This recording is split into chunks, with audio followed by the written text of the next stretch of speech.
ঘরের মধ্যে কোন কোন জায়গায় কোন কোন বিষয়ের কারণে জিন আসে। যেমন ধরুন, আমাদের ঘরের মধ্যে আমরা অনেক সময় ঝুনঝুনি রাখি, এবং পর্দাগুলোর ভিতরে এখন স্টাইলিস্ট যে পর্দাগুলো রয়েছে, ওই পর্দাগুলোর ভিতরে আপনি দেখবেন যে ঝুনঝুনি বাজতে থাকে। এগুলো আমরা এখন প্রত্যেকের ঘরে এখন ফ্যাশনেবল এই পর্দাগুলো ব্যবহার করি, এবং সেখানে ঝুনঝুনি বাজতে থাকে। নবী সাল্লাল্লাহু আলাইহি সাল্লাম আমাদেরকে সতর্ক করেছেন, লা তাদখুলুল মালাইকা বাইতুন ফিহি জুলজুল। এই যে ঝুনঝুনি অথবা নুপুরের যে আওয়াজ, ছোট ছোট বাচ্চারা নুপুর পরে, পায়ের মধ্যে নুপুরের ঝুনঝুন ঝুনঝুন করে আওয়াজ হয়, এটার কারণে জিনেরা আকৃষ্ট হয়। আপনি চিন্তাও করতে পারবেন না, খুবই সিম্পল সাধারণ বিষয়, কিন্তু জিনেরা এতে করে আকৃষ্ট হয়, রহমতের ফেরেশতারা চলে যায়।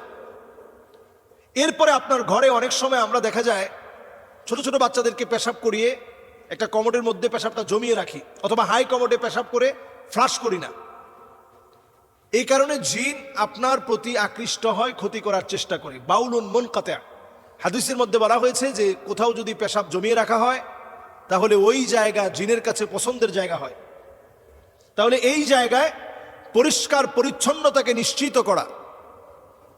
এরপর নবী সাল্লাল্লাহু আলাইহি সাল্লাম আমাদেরকে হাদিসের মধ্যে জানিয়েছেন, জিলদু নামির, বিভিন্ন প্রাণীর চামড়াকে আমরা, মৃত প্রাণীর চামড়াকে আমরা ঝুলিয়ে রাখি।